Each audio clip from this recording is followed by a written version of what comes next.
Hello, welcome to हमारे channel. अभी तक आपने इस चैनल को सब्सक्राइब नहीं किया है तो जरूर कर देना और नोटिफिकेशन भी ऑन कर देना ताकि नया वीडियो आते ही आपको तुरंत पता चल जाए और आप उसे मिस ना कर पाए।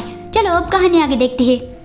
येली और स्टबन डीमन के साथ साथ में फाइट कर रहे थे और डीमंस आना खत्म हो ही नहीं रहे थे।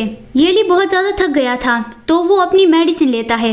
उसे पता था कि इस दवाई से कोई फर्क नहीं पड़ने वाला है, लेकिन फिर भी वो उस दवाई को ले रहा था क्योंकि अभी वो सिर्फ अकेला ही है जिसे वो सब कुछ संभालना है। अभी सांगियन और जियोचेन वो दोनों ही उसकी हेल्प करने के लिए वहाँ पे नहीं है, लेकिन येली बहुत ज्यादा सरप्राइज रह गया। कोई डिवाइन पावर उसकी डिवाइन पावर के साथ वाइब्रेट हो रही थी। वो थी तियानशु पावर। वो जियोचेन के उसके करीब आने की वजह से हलचल कर रही थी। येली को लगता था कि 50 साल पहले जब उन लोगों ने हेवन को मार दिया था तभी तियानशु पावर पूरी खत्म हो गई थी, लेकिन अभी वो फिर से क्यों एक्टिव हो रही है।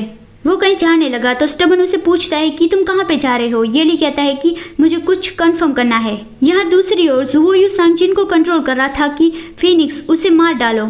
सांगजिन पूछता है कि किसे मार डालूं, तो जुवोयू कहता है कि जो तुम्हारे सामने है उसे मार डालो।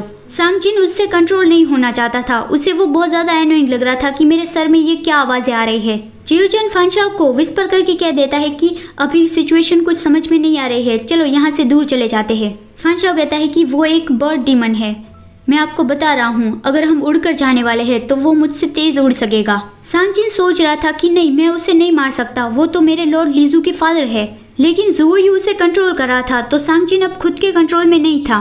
वो विलेजर्स को कह देता है कि आप लोग दूर रहिए, अगर फाइट शुरू हो गई तो फिर मैं रुक नहीं पाऊंगा, और वो जियोचेन के ऊपर हमला कर देता है। फानशाओ जियोचेन के डिफेंस में आ गया और कहता है कि तुम्हें हमारा एक्सप्लेनेशन नहीं सुनना है तो फिर मैं मेरे हथियार से ही तुम्हारे साथ बात करूंगा। और फिर फानशाओ और सांगजिन के बीच फाइट शुरू हो गई। वो लोग काफी देर से फाइट कर रहे थे लेकिन एक दूसरे को कोई भी चोट नहीं पहुंचा पा रहे थे और आसपास की चीजें तोड़ रहे थे।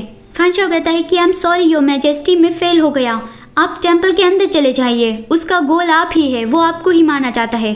जियोचेन कंफ्यूजिंगली सोच रहा था कि ये लिटिल मॉन्स्टर आखिर मेरी जान क्यों लेना चाहता है। उसने अभी ही तो लोगों को प्रोटेक्ट किया था और वो डेफिनेटली इविल तो नहीं है, लेकिन अभी वो जिस स्टेट में है वो इविल है। सांगजिन फानशाओ से फाइट कर रहा था तो जुवोयू की ओर से उसे ऑर्डर आने लगी कि उसे मार डालो, उसे मार डालो।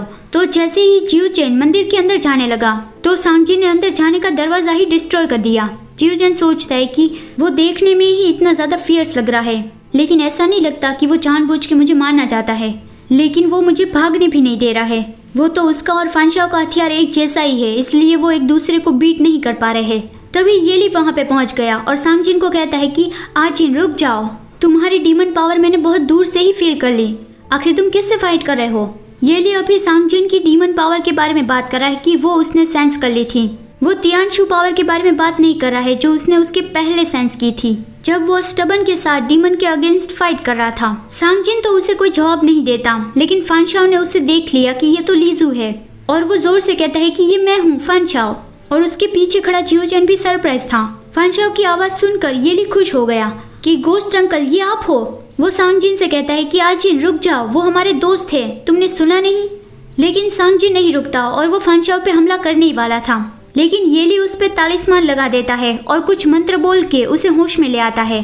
तो सांगजिन जैसे नींद से उठा हो वैसे अपनी आंखें मचलने लगा और इधर उधर देखने लगा और पूछता है कि ये मैंने क्या किया, अभी क्या हुआ। येली कहता है कि अभी लग रहा था कि तुम्हारी आंखों का कलर बदल गया था और तुम सही दिमाग में नहीं लग रहे थे।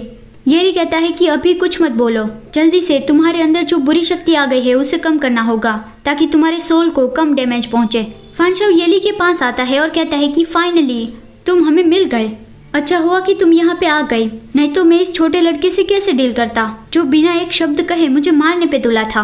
येली उसके पास आ रहा था और कह रहा था कि गोस्ट अंकल आपसे मिले काफी वक्त हो गया।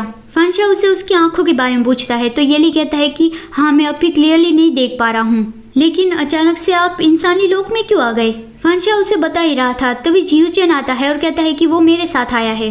तो उसकी आवाज सुन के येली बहुत ज्यादा सरप्राइज रह गया कि क्या ये फादर है, और वो कहता है कि गोस्ट अंकल क्या मुझे कोई भ्रम तो नहीं हो रहा है। फानशाओ कहता है कि बिल्कुल नहीं, वो वही है, वो अभी तुम्हारे सामने खड़े हैं। तो ये सुनकर येली खुशी से रोने लगा।